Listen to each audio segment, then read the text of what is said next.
Keystone. Take a break and head to the high country. Keystone Light. If you buy the camo, the cans with the camo on it, makes you a better hunter too. Happy Sunday. Sunday Fun Day starts right now. Farm's been put to bed for the night. Behind me is the program I've been talking about that I have no videos for you. There was a wrapping video that was made, but it didn't turn out. I don't know what in the hell happened. First things first. Hey Fred, you old bastard. Happy Sunday.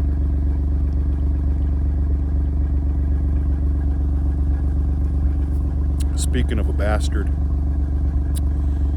we got a lot to talk about behind me.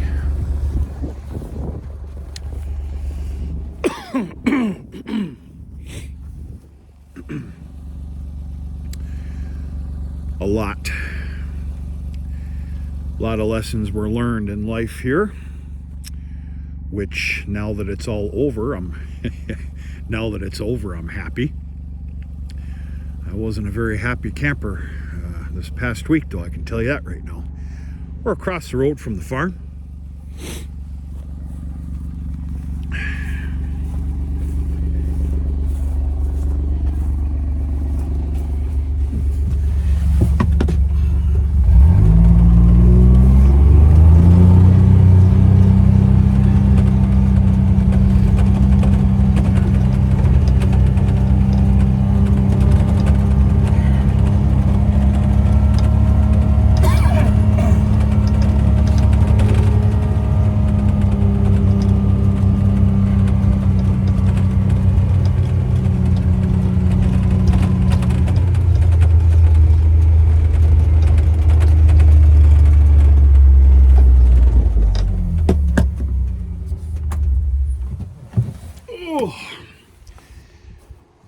The total magical numbers actually is 282.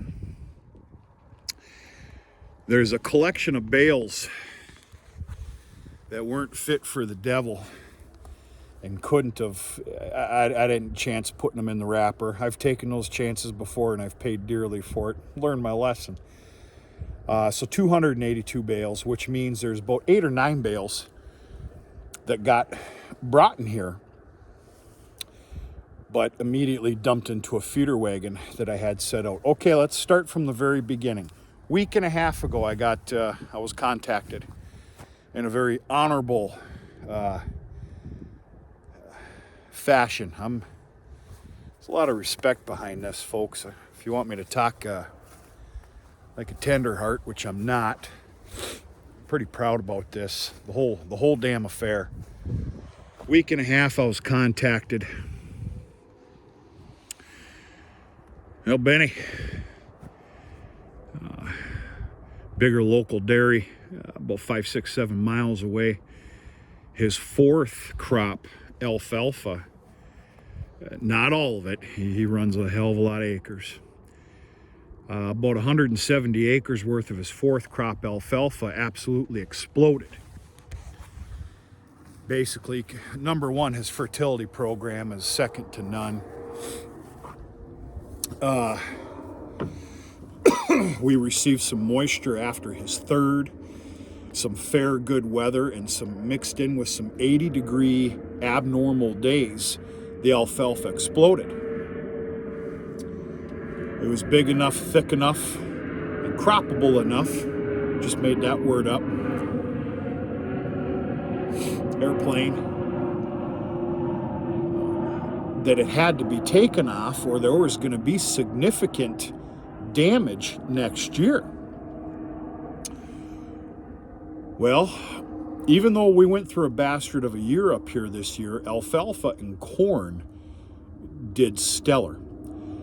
He did not need the feed, did not want the feed, didn't have time to go after it himself because, of course, they're running the big operation. Not to mention they're chopping corn, now they're combining corn. There's no time. So he asked me if I was interested. I go, well, hell yes, absolutely. let's get together and talk about this. So we got together and talked about it.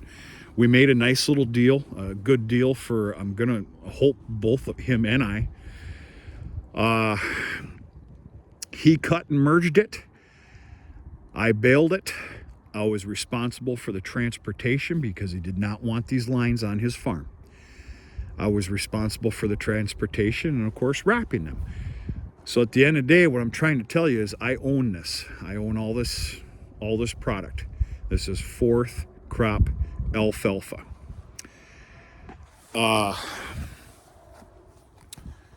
Respectfully saying, this whole program cost me a small fortune. Nothing is free in this world. Nothing's free for me anyway. It never has been. And rightfully so. I don't want anything for free, because then you get dependent on it. But we're not going to go down that route with this country, because this is too beautiful of a Sunday.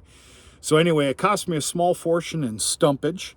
It's only him and I's business what stumpage was per bale. Well, then of course I had to pay for transportation. So I got a hold of a good buddy of mine with a log truck who did just a fantastic job. Of course, that cost me a certain amount of money per bale. This was a 3-day affair for me. The first day went so bad, which is what we're going to talk about yet. It was so bad, I got a hold of another buddy of mine with a baler just like mine, who's extremely busy. He works in the woods. I go, is there any part of you that wants to give me a hand tomorrow? We're going to double-decker on baling. I go, I've got my hands full and I've got some problems.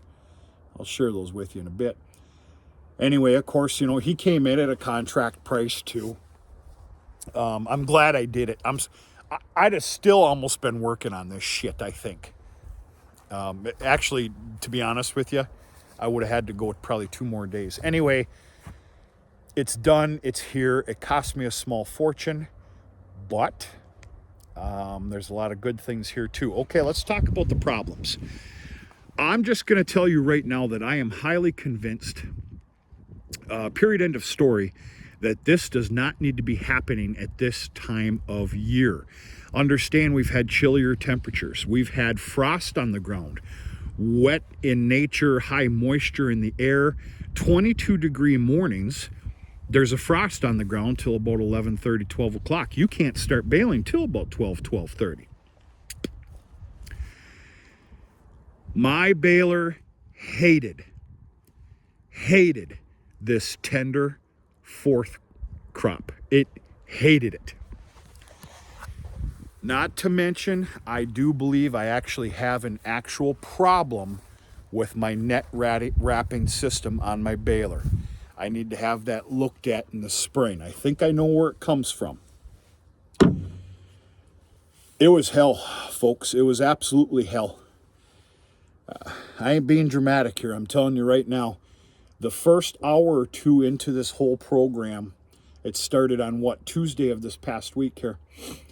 I scratched my head and said, what the hell did you get yourself into? You've got 170 acres of this shit to do. My baler hated this stuff. With some tweaking, some adjustments, one of the biggest things was actually lowering the baler pressure to a pressure that I was in disbelief of. I mean, it doesn't matter. It made a lot better baler. Folks, it was freaking hell. Even my good pal, who's got the same baler I do, 1 year newer, he started off fine, just like I did.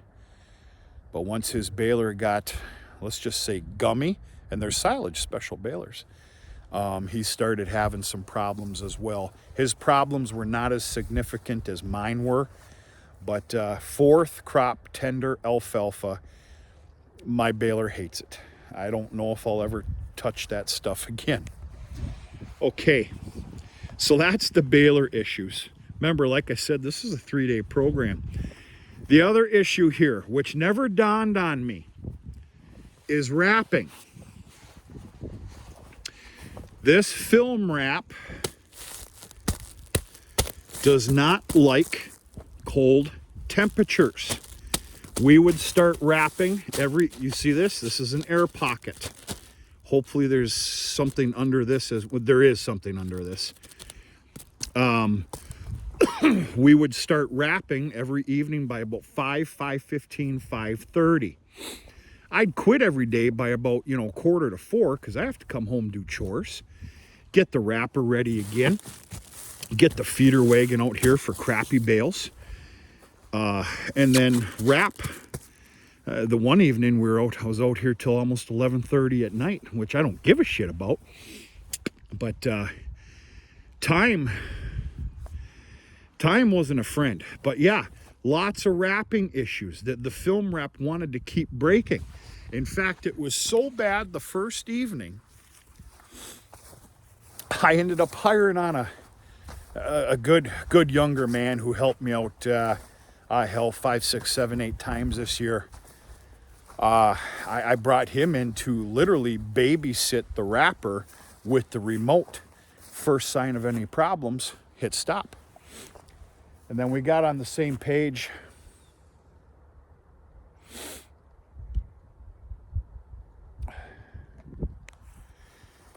As far as what needs to be done, the buttons that need to be pushed and everything else, reloading it. And so one of the biggest fixes, literally folks, that the film wrap would break every 2 bales. If you were lucky, it was only every 3 bales. You imagine how frustrating that is. On the second night of wrapping, remember this was a 3-day, 3-night affair, I was out of answers.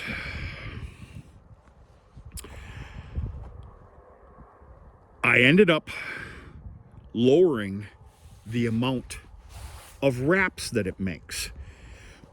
Now, I kept it on the setting from this summer. I wrap extremely heavy, very heavy. I believe at the end of the day, it's worth it and you're actually ahead, okay? Don't get me wrong, the film wrap costs a pile of cash. It really does. Shit, I think it's up to $120 a box now. But in the long run, anyway, I lightened up the amount of revolutions that would go around. And it fixed it. It really did. Don't get me wrong, we'd break some film wrap here and there. But hell, we'd go about 15, 20, 25 bales, which was a treat. That fixed it. What I don't like is the amount or the lack thereof of film wrap that's on here. I believe it's sufficient. I've seen a hell of a lot worse. With all due respect, I've seen some real cheap asses try to get away with whatever they could. I'm well above and beyond that. But we're going to see how this stuff goes. This is going to be a big... This whole thing's a big lesson. In fact, some lessons are yet to be seen. Wrapping high moisture alfalfa. Of course, there's a heat process. Well, folks, I'm not kidding you. 22 degrees in the morning. By about 8, 9 o'clock at night, it's about 22 degrees again. Now, don't get me wrong. Of course, I stuck my hand in a lot of those bales to fill the heat process. Now, I'm not going to call it a heat process. I'm going to call it a warm process. Granted, the bales did heat up, which of course is what you need for the ensiling process. We're going to find out the brass tacks in 30 days. I want this to sit here and fester, well, for 27 more days. Basically, the 1st of December, I'm going to open this up. And this is what's going to get fed out first and sold. Yes, I actually have a sellable product, so maybe I can pay a few bills. Especially the expense behind this damn thing. My checkbook, I threw that in the trash can this morning.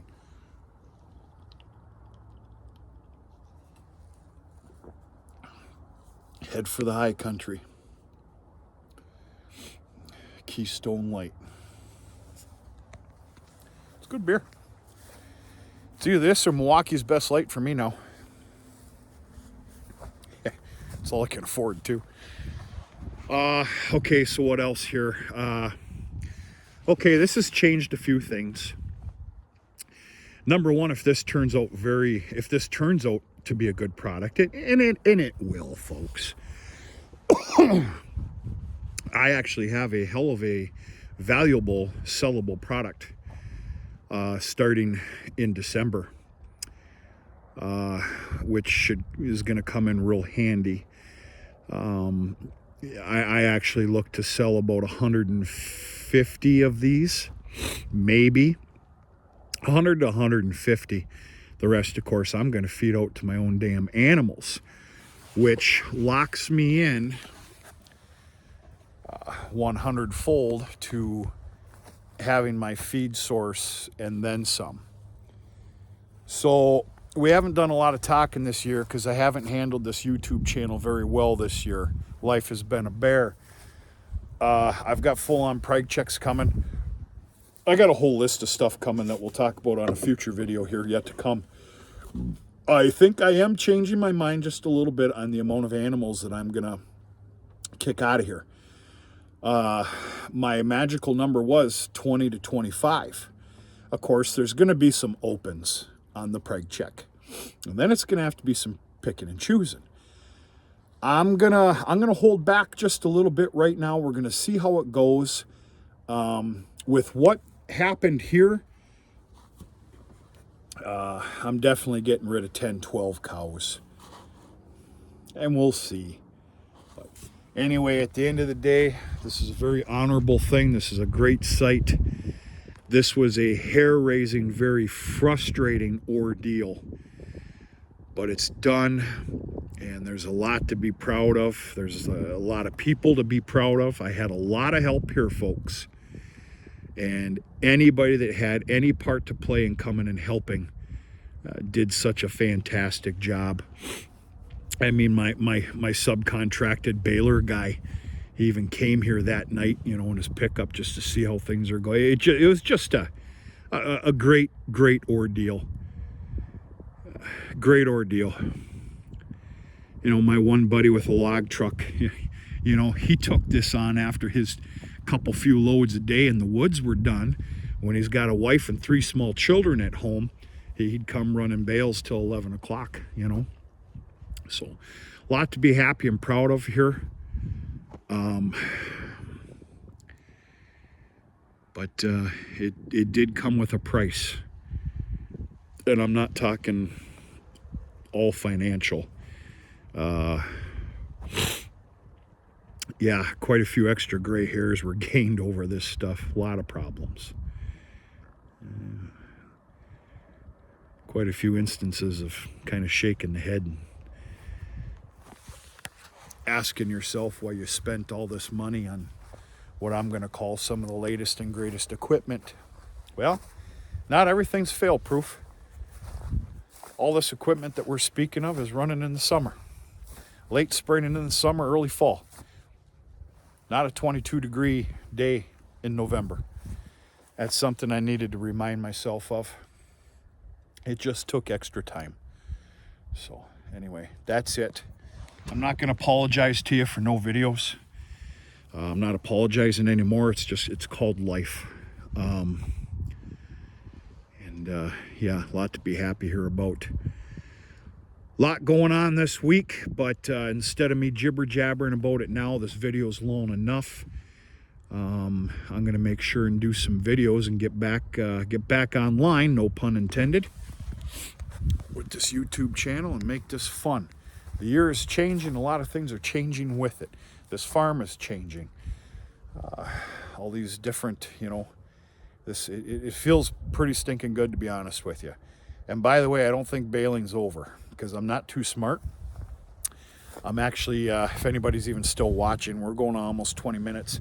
I do think that I'm going to take on some corn fodder bales.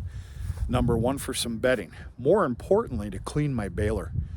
I'm not kidding you. You'd swore I threw 10 gallons of tar in there with that 4th cut in. There's only one way to clean it up, and that's a dry matter. Especially corn stalks would be great. Actually, soybeans would be the best bet, but it's going to be corn stalks. because I definitely do not want to put that baler to bed for the winter covered in tar. And it'd take me 3 weeks every night for 3 hours to actually clean it. It's god awful. But that's what you get on the big jobs. Happy Sunday. Hope everybody's doing okay. I really do. I'm gonna go for a little ride. Call it evening. Nice hot dinner. Enjoy a warm stove. We're gonna talk to you sooner than later.